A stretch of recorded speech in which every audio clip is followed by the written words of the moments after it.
Bueno, pues muy buenos días a todos. Muchas gracias por su asistencia, muchas gracias a la organización por la invitación. Hemos asistido a una tremenda presentación. No sé si ustedes han dado cuenta, pero de algunas cabezas salía humo mientras hablaba el profesor Bahía. O sea, yo no estoy a su nivel ni de broma y, por tanto, mi presentación va a ser muchísimo más filosófica, así que relajen sus cerebros porque la cosa va a ser mucho más sencilla. No obstante, tengo que llamar la atención sobre un hecho maravilloso que ocurrió ayer. No sé si ustedes se dieron cuenta. A las 9:30 de la mañana, aproximadamente media horita antes de la salida de la visita, diluviaba. Un poco después se puso a nevar, no muy copiosamente, pero se puso a nevar. Y en ese momento, seguramente ustedes no estaban atentos, pero yo vi cómo salía Marcelo al hall del hotel, a la parte exterior, y con un mando a distancia hizo ¡plac! ¿Qué hace este? Y de repente paró la nieve, nos subimos a los barcos, salió el sol, y dije yo, caramba, no solo tienen buenos contactos en YPF con la Administración de Vialidad, parece también que con el Papa Francisco tienen alguna cosa. Bueno, vamos por ello a la presentación. Bien, como les decía, la cosa va más bien filosófica, ¿no? Entonces, ¿qué está pasando en Europa, básicamente? Pues, hombre, novedades, lo que se dice novedades, pues tampoco hay tantas, ¿eh? No se han vuelto a inventar los asfaltos modificados, no se han descubierto las emulsiones catiónicas. Estamos en una zona de profundos debates muy parecidos a los que nos ha planteado desde el punto de vista de las soluciones el profesor Bahía, pero más en los preámbulos de la discusión de qué hay que hacer, qué hay que mirar, qué no hay que mirar y cómo hay que mirarlo, que como es lógico y normal, en Europa, pues siendo 25 o 26 discutiendo siempre es mucho más lento que en los Estados Unidos. ¿Qué pocas novedades tenemos en Ligantes? Bueno, pues hablamos o estamos hablando en estos momentos en algunas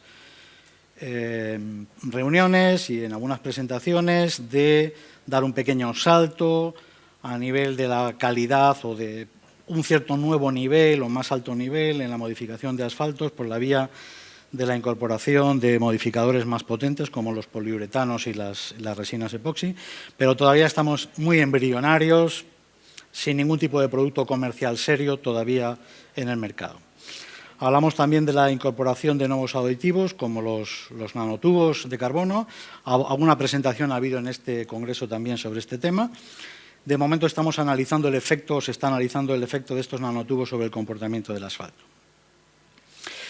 Han salido algunos productos nuevos, interesantes, como ligantes rejuvenecedores para tratamientos superficiales low cost, tipo chip seal muy finito, que mediante la incorporación de aceites rejuvenecedores a asfaltos duros, bien vía CADVAD, bien vía emulsión, pues nos prometen una cierta regeneración superficial de los pavimentos envejecidos.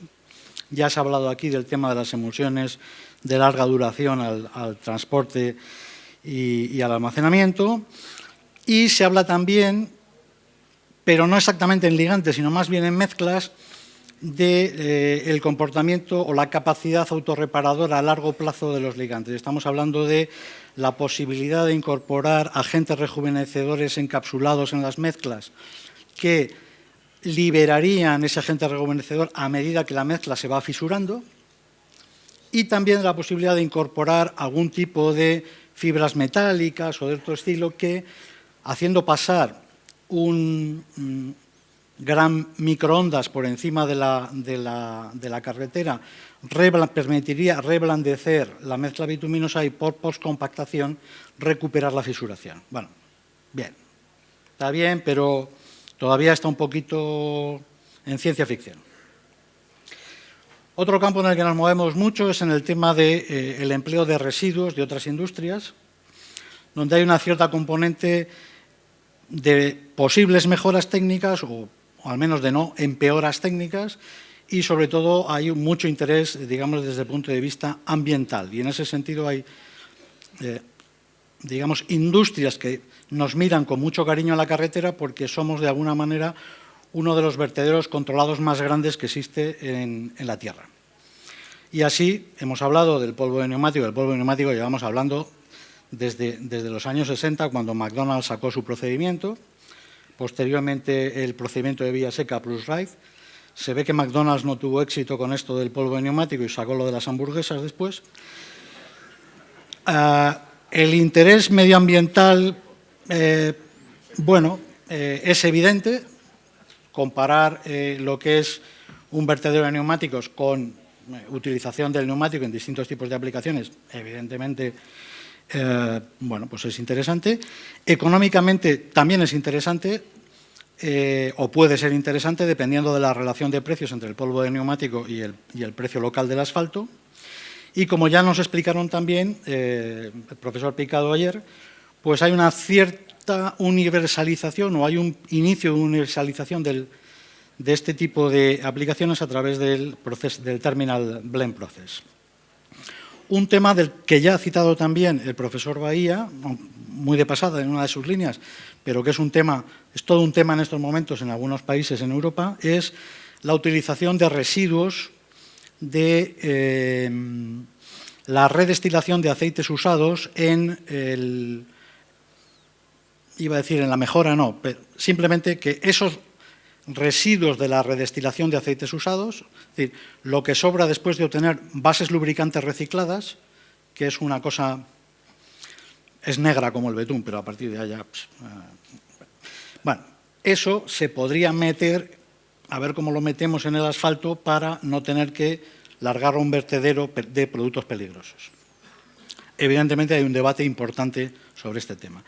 Y un tema que se nos viene encima seguro, que ya no se nos vino en tiempos encima, es el tema del azufre. A medida que las especificaciones de los combustibles van disminuyendo el contenido máximo admisible de azufre, pues se van produciendo en las refinerías cada vez mayor concentración de azufre. Y ese azufre, que históricamente lo hemos estado destinando a la producción de abonos agrícolas a través de la producción de fosfatos, pues en estos momentos las expectativas es que dentro de unos años podría haber una superabundancia de azufre y nuevamente, claro, la industria petrolera nos mira a los del asfalto también, porque estamos en su casa, pero en general todo el mundo mira a ver si la carretera de alguna manera puede incorporar ese azufre en las estructuras de las carreteras.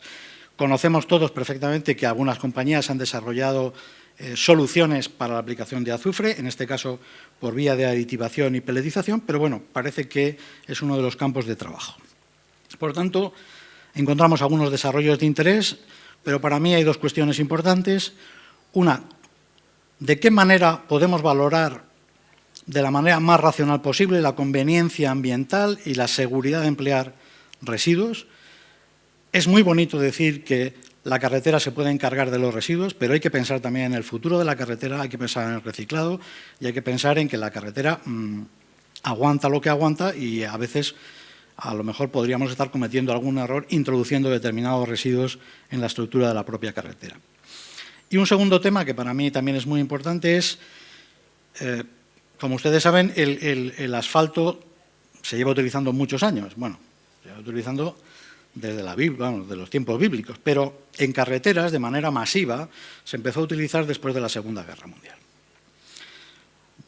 40 años después, o más o menos, por allá de los finales de los 70, principios de los 80, dimos un salto tecnológico brutal con la aparición de los asfaltos modificados.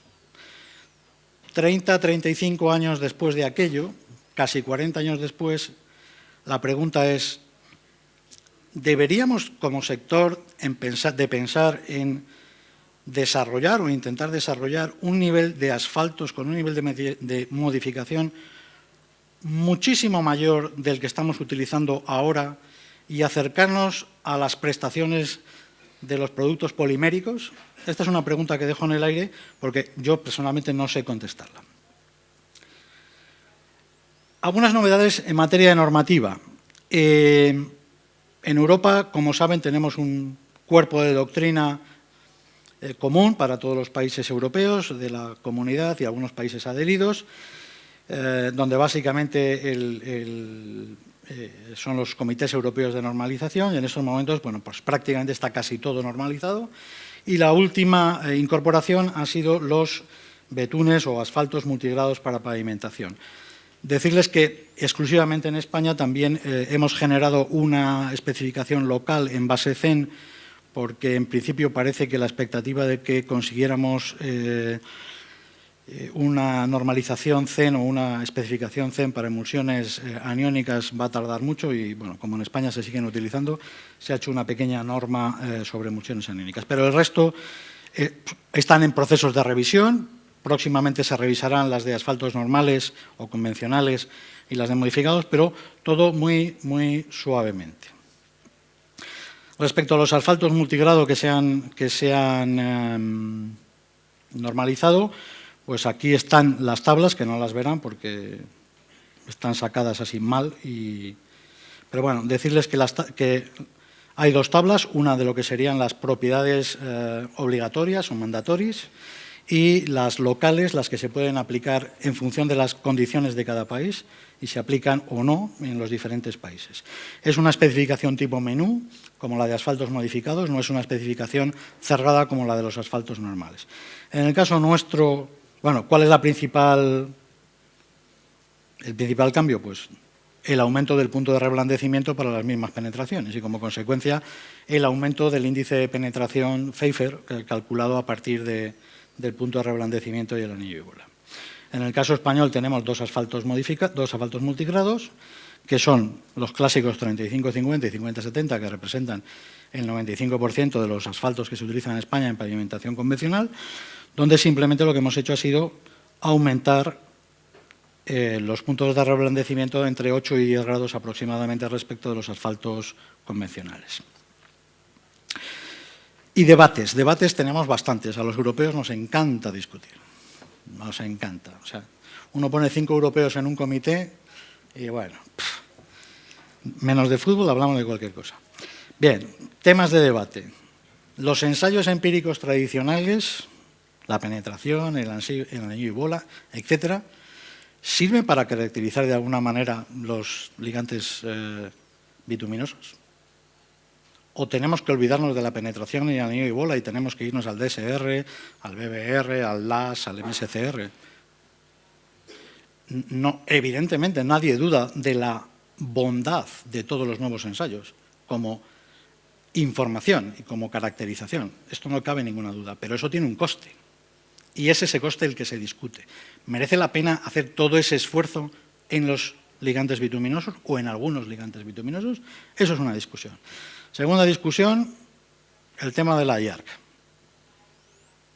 Los caballeros estos que dicen que comer carne no es muy bueno para la salud. ¿Qué pasa con el tema de la oxidación de los asfaltos? Ahora hablaremos un poco. Y luego el tema de la durabilidad y de la idoneidad de los asfaltos. ¿Por qué hay asfaltos que cumplen la normativa y no funcionan? ¿Por qué hay asfaltos que cumplen la normativa? Incluso en la misma refinería puedes producir dos tipos de asfaltos relativamente parecidos y de repente va uno y no sirve para hacer asfaltos modificados y el otro sí sirve. ¿Por qué? Pues rápidamente vamos a hablar de esos debates.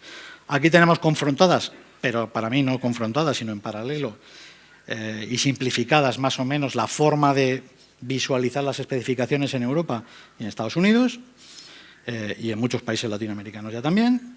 El modelo tradicional, basado en los ensayos sencillos, en los ensayos de toda la vida conocidos, la penetración, punto de inflamación, bla, bla, bla. Cuando avanzamos a los asfaltos modificados, introducimos ensayos, bueno, y muy informativos, pero también relativamente sencillos, como es la recuperación elástica o el ensayo de cohesión. Y enfrente tenemos el modelo del PG, que está basado básicamente en la determinación reológica a través del DSR, donde caracterizamos reológicamente el asfalto a través del módulo y el ángulo de fase. Y lo hacemos además en distintos estadios de envejecimiento, con asfalto fresco, después del rolling y después del PAF. Y cuando avanzamos al PG Plus o al PG Plus, pues nos encontramos con más ensayos. Aquí lo que pasa es que una, digamos, normalización todavía no cerrada, donde se incorporan nuevos ensayos, como nos ha explicado el profesor Bahía, y donde encontramos ensayos muy potentes, como el MSCR, etc. Y entonces la discusión se plantea en términos de, ¿no será que para ligantes simples necesitamos ensayos simples o nos bastan los ensayos simples y para ligantes complejos necesitamos ensayos complejos? Bueno, la primera reflexión sobre esto ya nos la ha hecho también el profesor. Decir que el asfalto convencional es un ligante simple está bien para coloquiar, pero de simple no tiene nada. Es, como todo el mundo sabe, que se ha dedicado un poco a esto, es profundamente complejo. Pero si encima el normal es complejo, le empezamos a meter más cosas, pues la cosa se complejiza bastante más.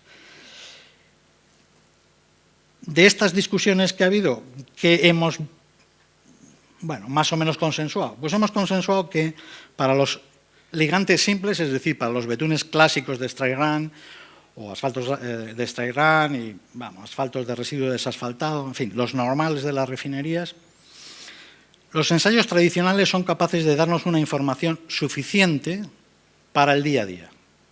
Por tanto, se pueden caracterizar con ensayos sencillos, empíricos, tradicionales, y además lo que hemos visto es que existen muy potentes correlaciones entre los resultados de los ensayos tradicionales y los ensayos con el DSR. Es siempre y cuando nos mantengamos dentro del mismo rango de crudos y de forma de trabajo en la misma refinería, yo puedo sin ningún problema determinar o estimar el grado PG de un asfalto a partir de los datos convencionales de penetración, anillo y bola y viscosidad. A la que me salgo de mis conocimientos típicos de crudos, ahí la cosa cambia un poco, pero mientras esté en mi casa, la cosa va bien. Los ensayos simples no sirven manifiestamente para caracterizar lo que llamamos asfaltos complejos o asfaltos modificados, por ser más tradicional. Ahí tenemos muchísimos problemas. Acabamos de ver en la última presentación que ha hecho Mario una experiencia acá en la provincia de Río Negro con asfaltos, con mezclas de alto módulo, con asfaltos modificados. Algo que él ha dicho y que nosotros ya tenemos experiencia en España es ¿por qué cuando hacemos mezclas de alto módulo con asfaltos modificados obtenemos módulos más bajos que cuando utilizamos asfaltos convencionales para hacer mezclas de alto módulo? ¿Es que son peores los asfaltos modificados duros? No, seguro que no. Pero la información que nos dan los ensayos nos están engañando de alguna manera, no nos están dejando ver la realidad, y es que para obtener módulos altos hace falta unas características que de alguna manera se disimulan en los ensayos tradicionales cuando operan sobre asfaltos modificados y no cuando operan sobre asfaltos normales. Ahí está el problema. Que con información similar, en el caso de los modificados, las respuestas que luego obtengo no son las mismas. Al menos frente a alguna característica concreta, como puede ser el módulo. Por tanto, completamente de acuerdo que necesitamos más ensayos. Tardaré del orden de 2 meses en asimilar lo que ha dicho el profesor Bahía hoy, pero lo haré sin ningún lugar a dudas. Y la duda que tengo, y yo estoy casi seguro que él comparte conmigo esa sensación, es que estamos avanzando mucho, estamos avanzando rápido, pero todavía falta globalizar el cuerpo de doctrina para poder realmente establecer una especificación general de uso normal para los asfaltos complejos o asfaltos modificados. Estamos avanzando, insisto, mucho, pero cada uno de esos ensayos nos da información diferente, nos da información complementaria y de momento no tenemos un par de ensayos de referencia que nos permitan, sobre todo luego a nivel de obra, poder controlar la calidad de los asfaltos modificados. En Europa este tema está sobre la mesa, las discusiones son permanentes. Cada vez que Eurobitume se sienta con EAPA a hablar de asfaltos, tenemos una medio bronquita por este asunto. Se están poniendo en cuestión algunos ensayos, como el FRAS para caracterizar a baja temperatura, el índice de penetración como ensayo de susceptibilidad térmica. Hay algunos investigadores que también lo cuestionan, se proponen alternativas y en estos momentos parece que en las revisiones de las especificaciones Se podría estar incorporando el MSCR como ensayo adicional y también una medida de la susceptibilidad térmica basada en las temperaturas a las que se obtienen en el DSR módulos de 5 millones de pascales y 50.000 pascales, de manera que, digamos, hubiera una suerte de temperatura de posición betún rígido, posición betún, asfalto rígido, asfalto blando, cambiando la temperatura, y dependiendo del spread, la anchura de esa diferencia entre el T1 y el T2, estaríamos definiendo si el asfalto es más o menos susceptible. Y también un tema interesante, para mí siempre ha sido un tema de mucho debate, porque yo he tenido siempre profundos enfrentamientos en el seno de los comités en los que he participado sobre el concepto de envejecimiento del betún. Y bueno, por una vez no me han vapuleado. Para mí, y yo creo que de alguna manera eso hay que recogerlo, que el betún envejezca más respecto de la posición de fresco o menos es importante, pero relativamente menos importante de cómo queda el asfalto después de envejecer. Es decir, a mí lo que me interesa es cuál es el módulo del asfalto después de envejecer.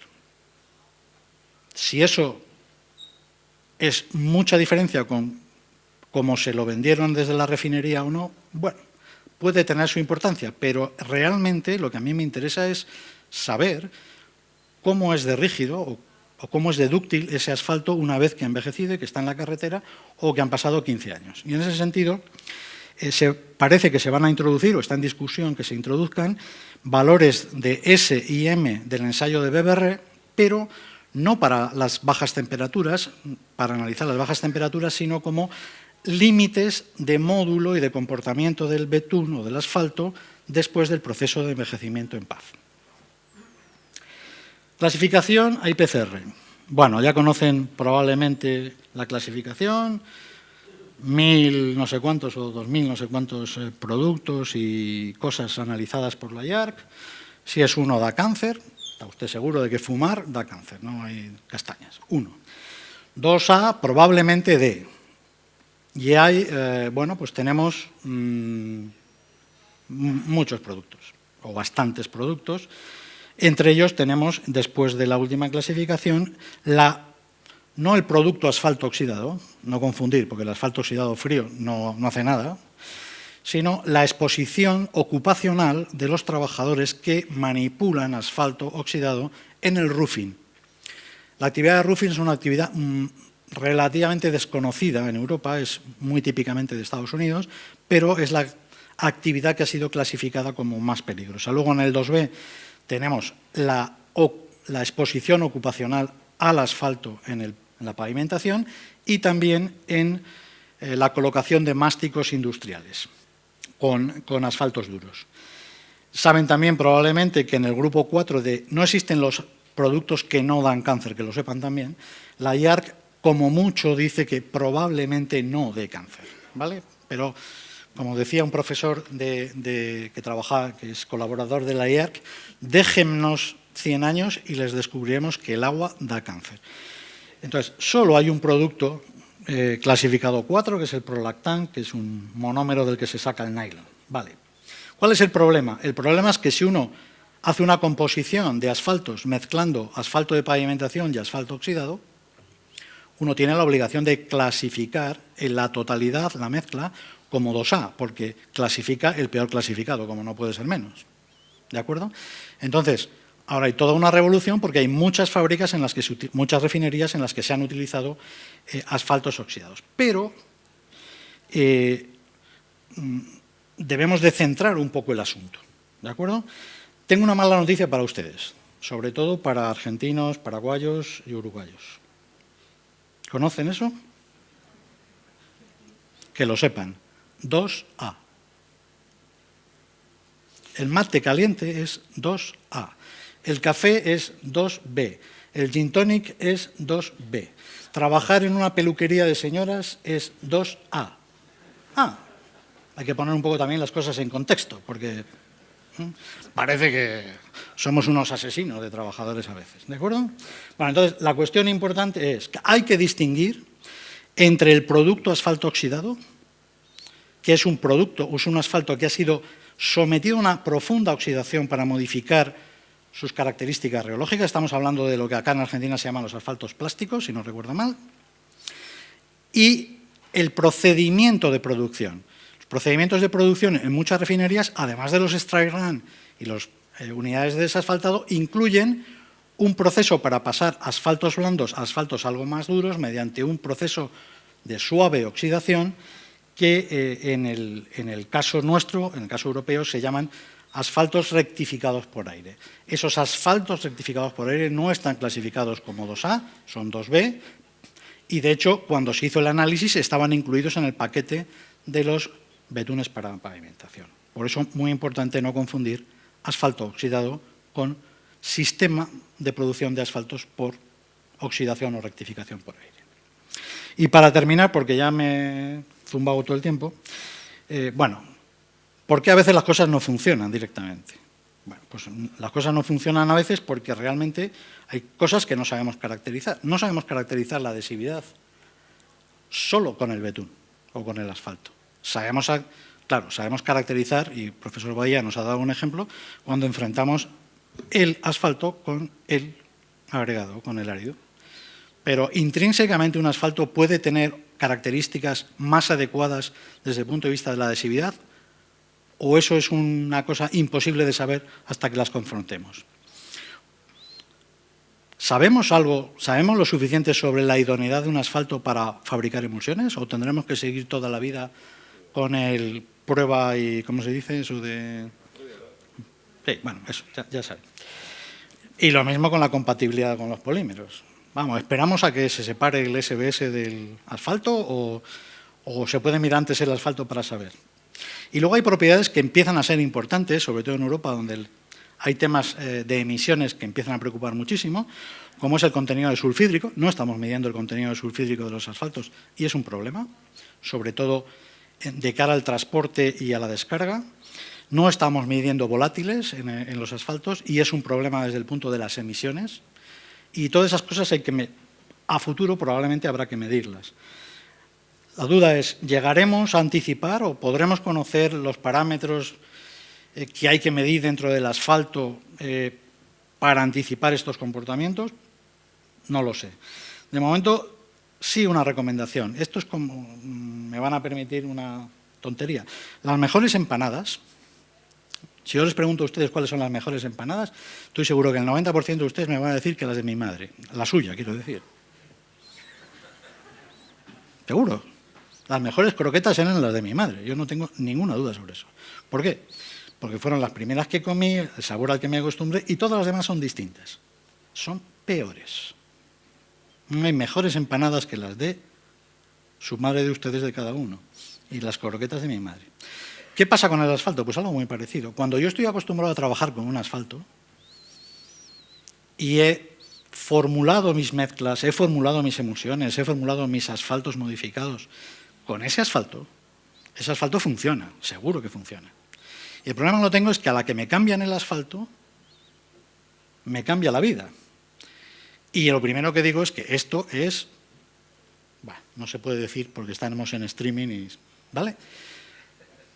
Pero todos saben lo que pasa cuando nos cambian el asfalto. O sea, esto es un desastre. Este asfalto no vale, no sé qué. No. Entonces, en realidad el asfalto que han cambiado vale también, no hay ningún problema. Seguro, casi seguro que va a valer. Muchas veces va a valer. El problema es que hace falta gastar dinero, tiempo, en adaptarse a ese asfalto. Y por eso mi recomendación de, si a usted le van bien las cosas con un asfalto, piénseselo antes de cambiar porque le va a costar plata el cambio, aunque el nuevo sea más barato. Y una reflexión final para su consideración. Tenemos en estos momentos claramente visiones enfrentadas en el sector. Hay mucha gente, sobre todo a nivel de productores y de traders, los traders todos, que consideran que el asfalto es un commodity. Aquí lo único que importa es el precio y la logística. Lo demás es igual. Cumple especificaciones, punto pelota. Listo, se acabó. Y frente a eso tenemos una visión de especialidad. Como dice Jean-Claude Roffet, hay una profesión de asfaltero. Esto es una cosa de especialistas, esto no es una cosa de mercaderes. Es verdad que hay mercadeo, pero esto es de especialistas. Yo, bueno, evidentemente creo como todo el mundo sabe, que me posiciono ahí. Y luego hay otro tema que también es un poco doloroso para mí a veces. ¿Dónde debe estar el conocimiento técnico? ¿Quién se tiene que preocupar de investigar? ¿La universidad, los centros de investigación? Sobre todo para hacer muchos papers indexados que nos sirvan luego para crecer. El productor de asfalto, hasta que llega un tipo del área financiera o financista que le dice, pero bueno, a ti te pagan más el asfalto, tienes más margen por toda esta plata que estamos gastando en investigación y no sé, dice, bueno, pero de momento ya no gastamos más. ¿Vale? Esto algunos lo han vivido. Mira, Mario. El suministrador de aditivos, lo mismo. Digo, aquí voy a trabajar yo y dejarme el cerebro para que luego venga cualquier otro y te lo dé $0,50 más barato y te vayas. El productor, el propio contratista, el fabricante de emulsiones. Bueno, aquí no hay más que una respuesta. Esto es evidente. O vamos juntos, los productores, los centros de investigación, los contratistas, los fabricantes de especialidades, o no vamos a ningún lado. Es imposible que uno desarrolle un trabajo de investigación si no está todo el mundo implicado. Pues ya no, al final descubriremos que emitiendo un cuásar que afecta a una gota de asfalto, le pega un asfalteno y entonces se genera un agujero negro, un nano agujero negro que durante un picosegundo es activo. Digo, no, ¿vale? Hay que estar pegado al terreno, para eso hace falta los contratistas y hace falta imaginación, conocimiento técnico y para eso hace falta los centros de investigación. Y simplemente despedirme. Habrán visto que a lo largo de mi presentación aparecía una flor. Bueno, alguien puede interpretar, bueno, Alberto ya ha descubierto algo que no supo nunca. No. Podría ser, ¿eh? No, tampoco pasa nada. Pero simplemente está esta flor para decirles que esta flor me va a acompañar y algunos, incluso me atrevo a proponerla como la flor representativa del mundo del asfalto. ¿Y saben por qué? Porque esta flor se llama bituminosa bituminaria. Ahí es nada. Muchas gracias.